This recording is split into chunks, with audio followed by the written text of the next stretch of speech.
Hai, perkenalkan, nama aku Dija. Kau bisa panggil aku Kak DJ.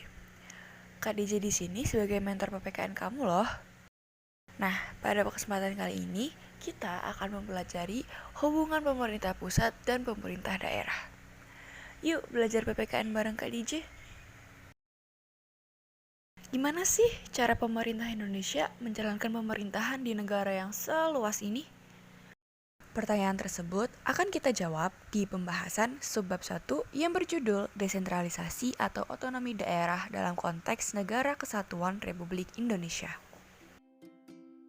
Indonesia sebagai negara kesatuan menganut asas desentralisasi dengan memberikan kesempatan dan keleluasaan kepada daerah untuk menyelenggarakan otonomi daerah. Nah, sekarang kita masuk ke dalam pembahasan yang pertama, yaitu desentralisasi.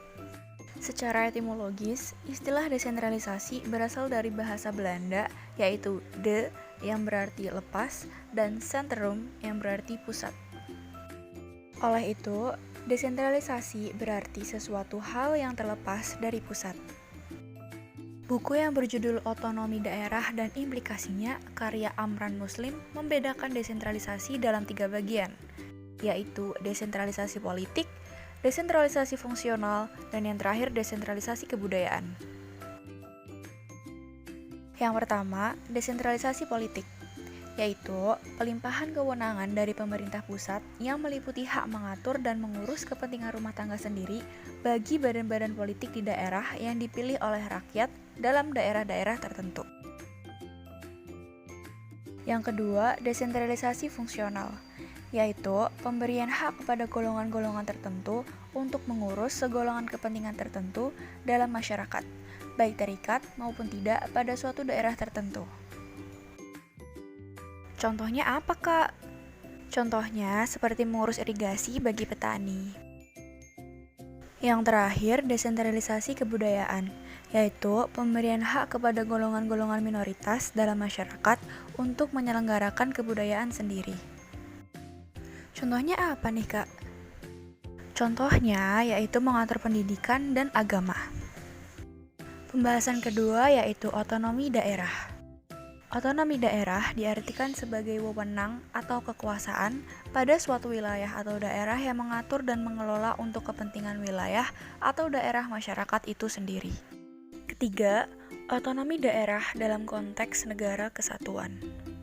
Pelaksanaan otonomi daerah di Indonesia diselenggarakan dalam rangka memperbaiki kesejahteraan rakyat. Hal ini menjadi kesempatan yang sangat baik bagi pemerintah daerah untuk membuktikan kemampuannya dalam melaksanakan kewenangan yang menjadi hak daerah. 4. Landasan hukum. Penerapan otonomi daerah di Indonesia merupakan bentuk pelaksanaan dari Pasal 18 Undang-Undang Dasar 1945. Pasal ini memiliki 4 pengertian pokok, diantaranya 1. Negara Kesatuan Republik Indonesia menganut sistem desentralisasi di samping sistem dekonsentrasi. 2. Menghendaki adanya undang-undang organik tentang pemerintah daerah. 3. Menghendaki adanya DPRD sebagai cerminan dari pemerintahan demokratis yang dilaksanakan dengan permusyawaratan atau perwakilan. 4. Dihormati dan diakui hak asal-usulnya dan kedudukan daerah-daerah yang bersifat istimewa. Adapun peraturan perundang-undangan yang mengatur tentang pelaksanaan otonomi daerah di Indonesia adalah Undang-Undang Nomor 9 Tahun 2015 tentang perubahan kedua atas Undang-Undang Nomor 23 Tahun 2014 tentang pemerintahan daerah. 5. Asas pelaksanaan otonomi daerah. Terdapat 3 asas dalam pelaksanaan otonomi daerah, yaitu 1. Asas desentralisasi, 2. Asas dekonsentrasi, dan 3. Asas May Dey Bewin, atau tugas pembantuan. 1. Asas desentralisasi. Artinya, penyelenggaraan pemerintahan yang dilakukan dengan pelimpahan beberapa urusan pemerintahan dari pemerintah pusat kepada pemerintah daerah, sehingga daerah dapat mengurus rumah tangganya sendiri.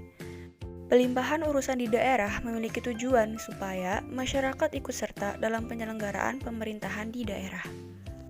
2. Asas dekonsentrasi.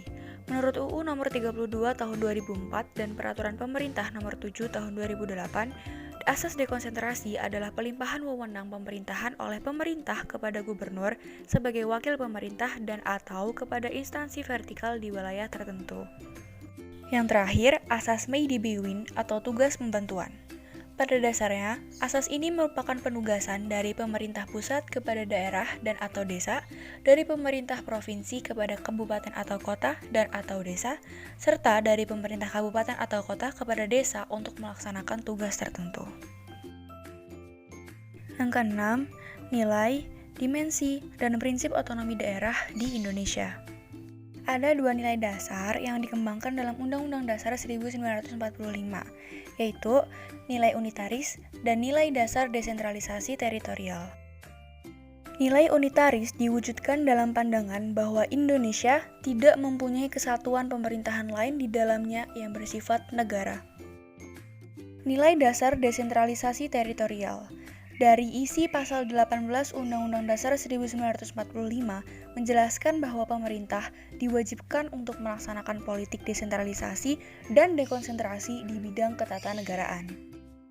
Dari penjelasan yang sudah Kak Dija jelaskan tadi, bisa disimpulkan bahwa desentralisasi di Indonesia berpusat kepada pembentukan daerah otonom dan penyerahan sebagian kekuasaan dan kewenangan pemerintah pusat ke pemerintah daerah untuk mengatur dan mengurus kewenangan tersebut. Sementara itu, titik berat pelaksanaan otonomi daerah berada pada kabupaten atau kota. Kok bisa sih? Jadi, kabupaten atau kota dikatakan sebagai titik berat pelaksanaan otonomi daerah karena beberapa dasar pertimbangan, yaitu sebagai berikut. Dimensi politik.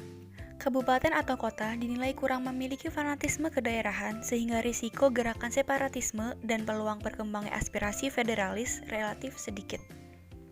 Dimensi administratif. Penyelenggaraan pemerintahan dan pelayanan kepada masyarakat relatif dapat lebih efektif. Kabupaten atau kota merupakan daerah ujung tombak pelaksanaan pembangunan sehingga kabupaten atau kota yang lebih mengerti kebutuhan dan potensi rakyat di daerahnya.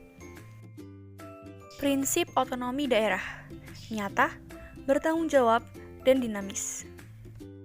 Kemudian ada 5 prinsip dalam penyelenggaraan pemerintahan daerah, yaitu prinsip kesatuan, prinsip real dan tanggung jawab, prinsip penyebaran, prinsip keserasian, dan terakhir prinsip pemberdayaan. Dari tadi bahas otonomi daerah mulu, emang tujuan dikeluarkannya kebijakan ini apa sih? Pertanyaan itu akan kita jawab pada pembahasan nomor 7, yaitu tujuan otonomi daerah. Tujuan utama dikeluarkannya kebijakan ini ialah untuk membebaskan pemerintah pusat dari beban-beban yang tidak perlu dalam menangani urusan daerah. Tujuan pemberian otonomi kepada daerah ialah sebagai berikut.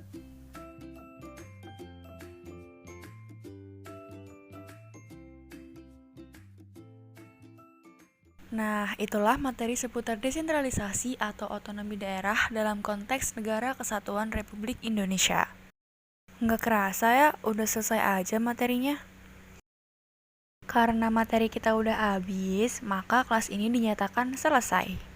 Semoga apa yang udah kakak sampaikan tadi mudah dipahami dan bermanfaat bagi kamu ya. Kak DJ pamit ya, sampai jumpa lagi. Dadah.